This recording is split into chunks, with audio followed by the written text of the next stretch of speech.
In a shameless bid for eyeballs and clicks, I've decided to bring an audiovisual prop with me. This is Ringo, my daughter Miranda's dog. Miranda and Ringo are staying with us.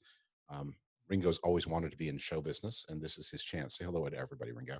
But he also wants his freedom, so off he goes. So that Ringo bit didn't go quite as well as I'd hoped. I was hoping for something a little smoother and more professional. There have been some comments about the herky jerky style of talking and some of the sound quality. So I'm trying to upgrade, and Ringo is part of that.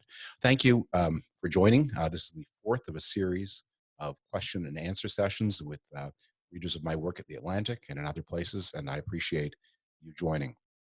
I'm recording this shortly after the worst mass shooting in Canadian history, and that terrible tragedy is very much, in my mind, it's part of the time of mourning that we are all living through right now.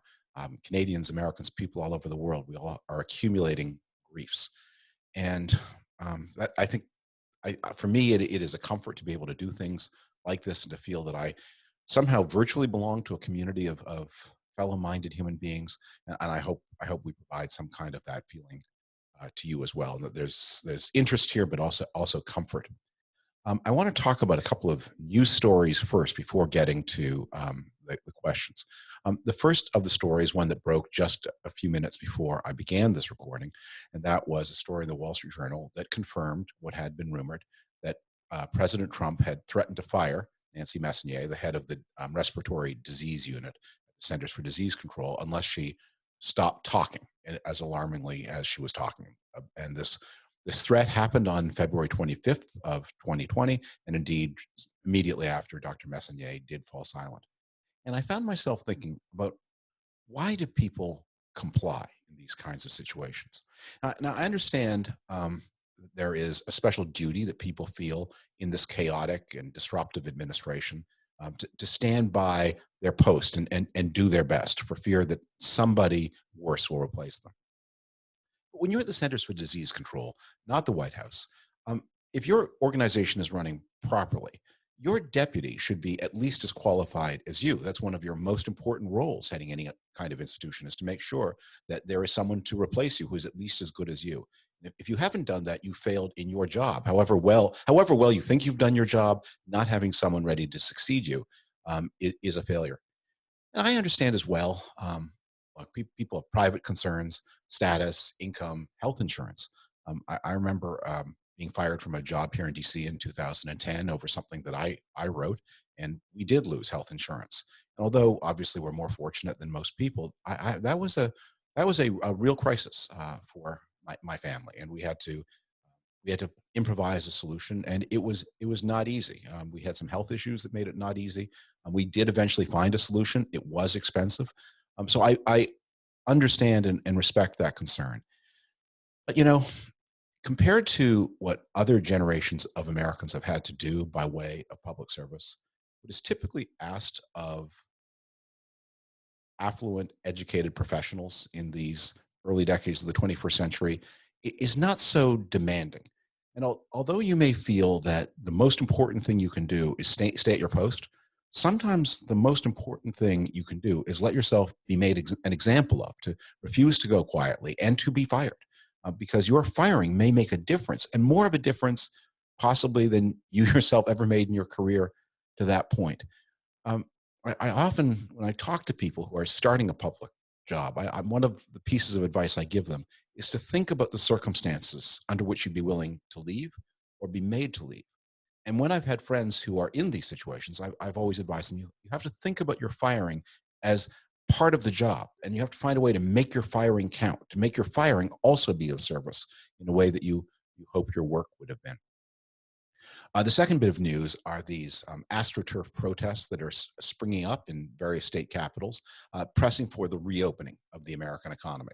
And behind them, of course, is a very powerful and well-funded set of lobbyists and some state governments, Georgia notably, but others too, that are moving fast forward toward a forced reopening of the American economy. Now, I don't want to dismiss this entirely. The American economy will have to reopen. It will have to open before there is a satisfactory treatment, or certainly before there is a cure for the virus that is besetting us. And at some point along the way, uh, um, responsible officials are going to have to make a hard decision about how much risk to accept. And that risk will not be zero. It will not that being in the economy together will be more hazardous than being huddled in our houses. So the the point that people try to make, that you cannot make 100% safety the only concern, that point is true. uh, but the thing that is disquieting and disturbing and dismaying about what is going on now is that decision is plainly not being made in the right way. It is plainly not being made with an ethic of care. It's plainly also not even being made in a very intelligent way. That uh, when you look at what is going on in Georgia, they are just driving toward um, a second spike in infections. They have not actually gone down very far over the curve. And there is something else that is going on, which is they plainly are valuing some people's lives over others.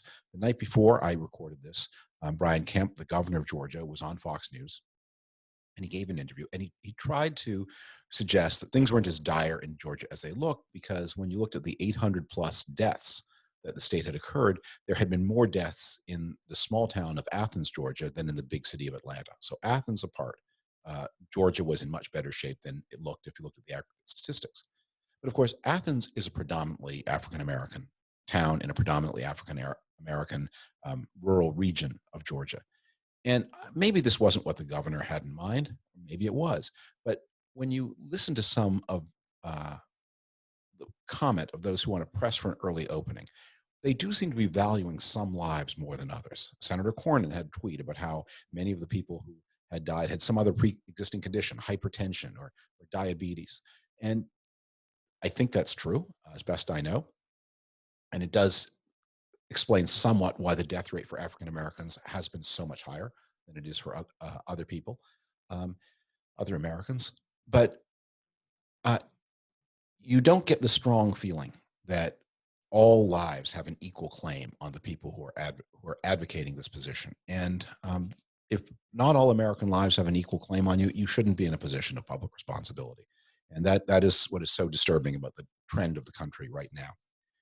I want to take some of your increasingly fantastic, I mean, they were always good, but they get better and better reader mail in a way that I'm in a perpetual motion machine, because every time I do one of these, I get more queries that are ever more interesting to think about. I leave ever more good queries behind on the table, and that drives me to do more and more in the hope of catching up. And of course, I fall farther behind because each one, to my delight, elicits better and better levels of question. Um, so I hope I've got these. I actually tried to put them in as kind of order, and I hope I did this right. I think this is right. Wait a moment. No, it is not. I beg your pardon. I talked about wanting to be more professional, and now look what I'm doing. Um, okay. This is a question from Reader John. Hey, David, I submitted a few questions last week, but I saw where you said this site was glitchy. This was via the David Frum site, which is now working much better. So I'm not sure you received them. John, I've received them. Let me try again with just one question this time. How are you coping emotionally with Trump's narcissistic gaslighting and abuse? He's not abusing me, so it's not so difficult. You seem to understand narcissism very well, and that is unfortunately true. Like many people, I um, lived at close quarters with a pretty severe case of narcissistic personality disorder in my acquaintanceship circle, and yeah, I learned a lot about. I learned a lot of this from experience. You seem to understand narcissism very well. In my experience, however, understanding narcissism doesn't necessarily make it easier to deal with, particularly if you can't cut the abuser out of your life, as we cannot with Trump, and that is true. It is, yeah, knowledge here does not quilt the blow. Do you have any particular strategies that are helping you to maintain sanity in the Trump era? Um, I have one strategy, which is that I'm able to act, and it's journalism. I mean, it's not politics, but I find it the thought that you are able to go out there and to raise your voice and to make however small a difference. One of the things. There's a phrase that circulated during the 2016 election and immediately after: LOL, nothing matters. I've always believed in a great country like this, that the truth is quite the opposite. Everything matters. It's just there's an awful lot of everything to matter. And so what we are all engaged in is trying to accumulate our everything together to make the kind of difference that we'd like to do. Um, I think a sense of perspective helps. This is one of the blessings of advancing age is you do get a sense of time. And you also get a sense, and this I think reflects back to what I was saying about Dr. Messina. And again, with total respect for her great abilities and the difficult situation she's in. Um, Sometimes you just find, I guess this is the work I was put here to do. And a personal reflection, I think one of the ways I made a lot of mistakes in my life is like a, I was a young man in a hurry. I wanted to make a mark on the world, but I didn't know, looking back on it, I didn't understand or have sufficient attention to how to think about that mark. You just were in such a hurry. You had things to say and ideas. Um, and you were so sure that this was the time. And I just kept being wrong about that I thought this was my moment and it wasn't. And I thought here's another time I could make a difference. And that wasn't it either. And I think in being over eager to make a difference, I actually, to the extent I made a difference, I did some harm. But there comes a moment where you say, this is the work I'm on this earth to do. And the knowledge that you are doing that work can be a great assurance. I think, you know, association with like-minded people, fellowship is a great resource. That's one of the reasons I wanted to start these videos, a more intimate kind of contact than I can achieve in writing and text, that to build a feeling of fellowship and maybe take us all through some of the gaslighting and narcissistic abuse. A reader named Judy K asks, how much damage, if any, do you think Trump has or is doing to our national security since he first took office? It seems to me so many Americans think of his administration as just some sort of fluke, but I see it as something much more serious. Well, I'm 100% with Judy here. I think we are, I've said in one of the previous videos in this series, the United States will never again be able to be the nation that hadn't elected Donald Trump president. Friends, adversaries, people all over the world will look at the United States in a different way. And especially after this pandemic, I mean, the show of national incompetence and failure that has been on display. The idea, I think it just damages the idea of the United States as a country that is not only willing to lead, but able to lead. The inwardness and selfishness, the national egoism, the poaching of equipment from people who thought they were American friends. I mean, I see this very close at hand with the U.S.-Canadian relationship, which has been so gravely damaged during the pandemic and by the Trump experience generally. You know, and it continues to get worse. I mean, Trump was pushing the United States just at the end of last year toward a conflict with Iran without allies. He's pushed the United States toward a conflict with China without partners. And his vision of the United States matches his vision of himself as this authoritative figure that can snap fingers and issue orders and never has to worry about alliance management. That, I think, one of the things we've learned from the Trump years is America's relationships with other powerful and wealthy countries are such an important source of strength for the United States. And it will be hard to put that back together.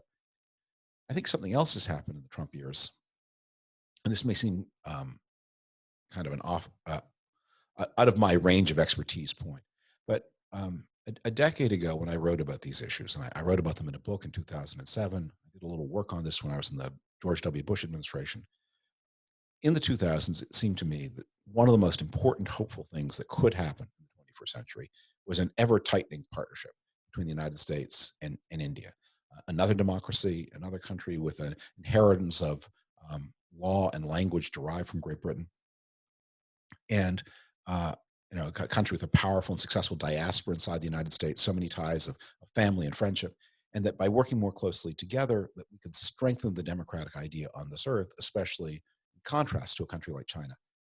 India, for its own reasons, is on a very different path and not a very happy path right now. And so that, and President Trump has encouraged Prime Minister Modi and the worst impulses in modern India. And if you agree with me that that is an important source of future security for future Americans, that too is a harm of the Trump years. You know, I think the specifically Russia angle of this may end up being one of the less important. I mean, the Russians certainly scored a big blow. They've damaged the United States. They've damaged NATO. But they that I think they are also going to find that in the next administration, they do pay a price. They're going to be hit very hard by this coronavirus. They have all the ingredients for it, including a closed society, an authoritarian political system, a leader who's bound by ego, who won't acknowledge bad news until it's too late. And they are going to find themselves facing economic difficulties because of the collapse of price of oil. I think they're going to be even less of a factor in the 2020s than they were in the 1990s. And the Putin era is going to be a very expensive squandering of national resources at a time when Russia was doing a little better in the world, between intervals of doing a little worse in the world. A reader who goes by the initials MO asks, I was just wondering if you could talk about the longstanding, fairly mainstream conservative idea that the media is liberally biased and how enthusiastically perpetuating that belief might have been the main impetus for the bifurcated news environment we have now. When I was a young conservative, I was uncomfortable with the idea of evading the truth by blaming the messenger and considered it a cop out, but it has now become a central theme of conservative ideology. Um, and I'll stop there.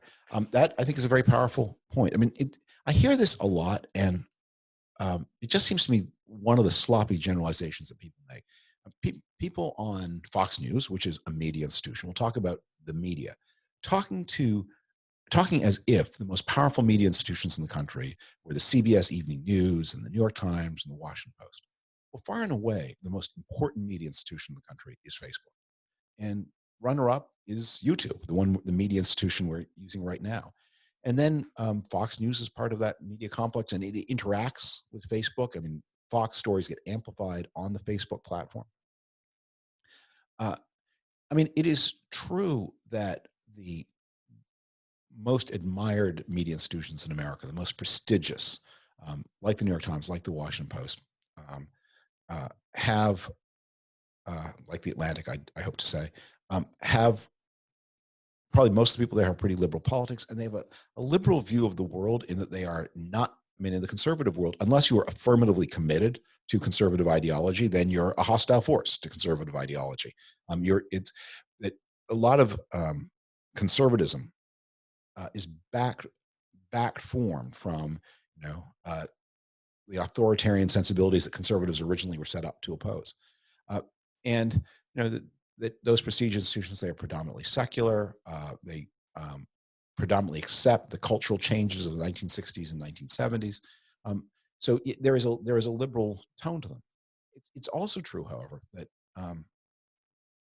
that creates certain weird advantages for conservatives. I mean, it is much easier to get a hearing in a prestigious American media institution like the New York Times for a pro-Trump point of view. I mean, they're crowded. The backlog of anti-Trump points of view is a mile long. Even CNN, which is not quite, which is a more tabloidy kind of institution, and not quite as prestigious as the Times and the Washington Post. But even there, I mean, they had an elaborate affirmative action program to make sure there were always pro-Trump voices on the air. They didn't do that with pro-Bernie Sanders voices. There may have been some, but it was not the kind of major investment. And part of that was preventing Donald Trump from regulating CNN's parent corporation in a way that was deleterious. Part of that was the quest for ratings. CNN's corporate code of ethics and its business model are often at variance with one another. But I think that what it is not a good thing to be a self-consciously ideological media institution. That is the kind of thing that conservatives demand of each other, and they then find themselves ghettoized. I mean, the people who participate on Fox News and the Fox News, they've never had to deal with any kind of complicated or sophisticated adversary, and the whole thing they're the Harlem Globetrotters forever playing the Washington Generals in a fixed match. So it's no wonder that when their arguments appear on a larger stage, they seem weak and unconvincing to anyone who's not already pre-convinced. A reader named Robert asks, assume Biden wins the presidency by a large margin and the Democrats retake the House and perhaps even the Senate by a slim majority or 50-50 tie in 2020. How will a responsible party how will a responsible party emerge realize one of the problems here is I lost one of the pages I was working on. That's why this seems out of order. How will a responsible party emerge from the wreckage of a monumental repudiation of this administration? Laura Ingraham and Tucker Carlson will still be in prime time. The Trump children and the former president himself will not likely surrender the limelight they've been accustomed to, and will continue to mobilize an aggrieved donor base. And the House Freedom Caucus will likely still be around. I can already imagine the great gnashing of teeth and Tea Party-esque calls to arms this process will generate, aided and heightened by the usual backers of past and current movements. How long will it take to reshape the Republican Party into a stable force in American politics? Um, but you know what? Let me add to that a question that comes from a reader named Noah, who makes a similar point. I'm sure you've seen the images and reporting about the anti-quarantine protests in Michigan. Do you think there is a real energy there to turn these protests into a grassroots movement? Additionally, if Biden becomes president, do you think he will have to deal with an ongoing protest movement the same way Obama had to contend with the Tea Party through his administration? Look, if the Trump administration is beaten badly enough, there will be, I think, an inward turn in the Republican world. And there will be a moment of argument. And I think at that point, there may even be some openness to the idea that Donald Trump's personal deficiencies really were a big part of the problem. In fact, that after blaming the virus, the next thing people like, I don't know, Josh Hawley, the senator from Missouri, and Dan Crenshaw, the representative from Texas, may say is, look, Donald Trump made some important points. He pointed in some important directions. Obviously, he was a very flawed messenger. If we had a better messenger, the Trump-style message might still work. And we may have a candidacy from Donald Trump Jr. trying to convert the Trump family into a legacy movement. But I think the history of the Tea Party will not repeat itself. I think the history of the Tea Party was driven by some very specific factors of the 2010s. First is the life cycle of the baby boom itself. The baby boom generation, which has contributed, I mean, there are a lot of people who are down on the boomers. They contributed a lot to American culture. It's the most individualistic generation in history. It emancipated American creativity in all kinds of ways. It emancipated women and previously suppressed groups in all kinds of ways. And in the crisis, the economic crisis after 2008, the baby boomers felt a lot more was, once again, as in the 1960s, a lot was being asked of them on behalf of others, and they didn't want to go along. And just as they didn't want to be drafted, they didn't want to have their Medicare squeezed to provide health care for others. I don't know that those conditions are going to reapply in the 2020s. I think a lot of the Tea Party was also about the tipping point where the formerly overwhelmingly dominant white majority felt it was losing its majority hold. And the Obama presidency symbolized to many people, maybe at a subconscious level, a new dispensation in American life where they no longer felt that they understood their country and that the country was changing in ways that made them feel less welcome. I think those factors will not recur. And I think also what will happen is that I think we're going to find that just Biden himself is he's just a more familiar presence. He's a less challenging presence in American life. He is less, he's always been in the middle of his party, and he looks left-wing right now because the Democratic Party has moved somewhat to the left and Biden's always in the middle. He's moved to the left with the party, but he was not a leader of that move in a way that Barack Obama was a leader of the anti-Iraq war forces in the Democratic Party in the 2000s. Biden has been a transaction politician. That's the point his critics make about him, and it's true, and it's the thing that the people who defend him as the best choice to return the country to something like normality. But I mean, there is no question that the Republican Party is a very strange and increasingly radicalized institution. And in its present form, it doesn't have antibodies against extremist ideas. So people who, if there are people in the party who are making a more reasoned judgment about when do you take the risks to reopen the economy, they have no way of putting any limit or restraint on the people who want to show up at a state legislature in the back of a flatbed truck carrying full military gear and trying to brandishing weapons against state legislators. They have no way to say to those people, "We don't want you here. You're not part of us." And because of that lack of antibodies and immunities, the party finds it difficult to become a normal participant in politics until it gets those antibodies and immunities back. And it did have them in the 70s and 80s and 90s. It's going to be a very troubled institution, which leads to a question here asked by, I didn't take the name of the person who asked this question, but the person asked, is first past the post really the root of all evil here? And this is an interesting question. I mean, that in this country, it's weird that in this country of 330 million people, there are effectively only two parties and a smattering of super marginal part, Greens and so on. Most democracies are multi-party systems, and that form more enduring and stable coalitions out of elements of the multi-parties.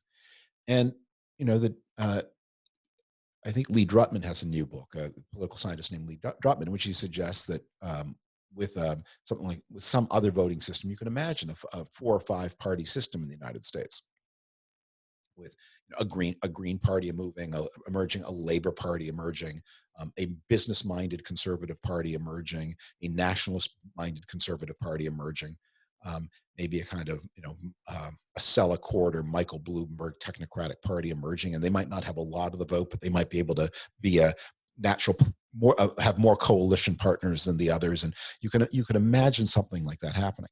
But that would take a lot of institutional changes to occur in the United States. I think it would be very welcome if a state tried an experiment with that kind of voting system to see, did it bring about more stability? And I know some people are working on projects to try to get weighted ballots or other kinds of voting changes at the state and local level. And I think we should give it a try. I think it's also true that the repeated shocks we've had in the 21st century, from 9/11 to the global recession, now to the pandemic, have also had an impact on radicalizing people. And so has uh, the situation we have that has been called weak party, strong partisanship, where it's very difficult for parties to impose discipline on their members and to say, you're all going to vote for the debt ceiling increase or vote to do away with the debt ceiling altogether, whether you like it or not. And if you don't go along with it, you're going to find yourself on the outs of party leadership, and that's going to matter. The weakening of the party system means that there's just always always an opportunity for the Michelle Bachmans and people like her to defy party leadership. The Democratic Party may, in this way, be healthier. And I notice one of the things I've noticed in the past few months is the fading of the so-called squad of 4 elected congresswomen who seem to be caught so much attention just after the election of 2018. Maybe I'm being fanciful, but I sort of imagine what happened there was that Representative Presley from Massachusetts turned out to be a pretty normal kind of Democrat. Ilhan Omar and Rashida Tlaib, they turned out to be people with a lot of politicians with maybe not a long future ahead of them. And I sort of fancifully, but I think there's some evidence that this happened. Imagine Nancy Pelosi sitting down with Ocasio-Cortez and saying, "You have a big future. Those other people, maybe not so much. And you need to think about whether you want to be a figure of protest or someone who plays a leading role in this party." And I've noticed that Ocasio-Cortez has been a better party player in past months than she was when she first got to Congress. A reader from Finland asks, what do you make of the COVID-19 conspiracies that have recently flooded the internet? I'm referring to things such as the lie that Bill Gates is somehow behind the COVID-19 outbreak, or that 5G towers are somehow behind the outbreak. How can so many people readily believe such frivolous misinformation? I mean, the 5G theory is one of the, these theories that they at least have to have some kind of plausibility, or so you think. I mean, like anti-Semites, there are a lot of prominent Jews. Jews, and there are Jews who have important roles in media and in banking in Hollywood. That's not a total fantasy. So you can point to little bits of evidence to assemble your paranoid theory, or whatever the theory is. The 9/11 towers really did fall down, and it seemed, and they should have been better protected. So you can imagine that. How telephone wires, they're can be responsible for a pandemic, and like, why 5G? What was But 4G, that was chopped liver. With 4G, you get nothing, and 5G suddenly, and the 3G, the 2G, the 1G, they're also innocent. I don't understand that theory. Um, the Gates thing, I think, is a little different.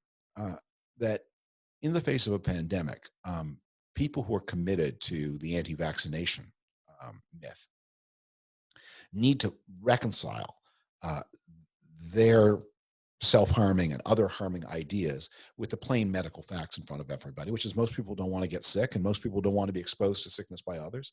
And that the indulgence that the anti-vaccination types have gotten over the past few years is very provisional on the rest of society feeling they're not dangerous. And once the society does feel they're dangerous, then they will discover that there's suddenly tough new rules. Their kids won't be allowed into school. Um, uh, they will be subject to various kinds of social sanctions. So they need to create an elaborate theory to justify behavior that is otherwise so dangerous to themselves, their children, and others. And suggesting that there's some kind of sinister motive behind Bill Gates's philanthropy. He's trying to make a second fortune out of protecting people against disease after his first fortune from Microsoft. That's a way of maybe the ego coping with itself, of people who suddenly feel themselves vulnerable to harsh looks from their neighbors explaining things. One of my favorite observations um, was coined by a psychiatrist named Edward Shorter, who contributed an article years and years ago to a quarterly magazine my wife then edited called the Women's Quarterly back in the 1990s. He wrote a story. At the time, there was a fancy that it was possible for people to suffer from something called multiple chemical sensitivity, to be allergic not just to one specific element, but to every chemical. Now, this was obviously impossible, since if you were allergic to all chemicals, you would be dead, because that's what the world is made out of. But people believed this, and they would exhibit symptoms. And Shorter wrote an essay about this, in which he used this wonderful line. He said, "The unconscious mind seeks to be taken seriously, and it expresses its distress in terms intelligible to the surrounding culture. If your surrounding culture believes in demons and your mind is distressed, it will tell people that it's been inhabited, or it's been possessed by demons.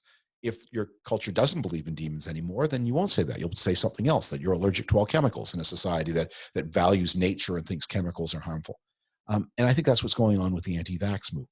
They are looking to express fundamentally irrational ideas in ways that sound rational to other people, or at least don't reflect too badly uh, on the anti-vaxxers in their own eyes. Um, oh, okay. And here's where I was going to end. So we just uh, marked April 20th, my wife's birthday. We have enough family here that we're able to do that in a reasonably happy way. Danielle's birthday is April the 20th, which is the anniversary of Columbine and the anniversary of um, the Oklahoma City bombing, also the anniversary of the explosion of that oil well in the Gulf of Mexico during the Obama years, and just one, and the anniversary of, and now will be the anniversary of the most terrible massacre in Canadian history. And Danielle says it's no fun waking up on your birthday morning every single year to the radio saying a nation is in mourning today.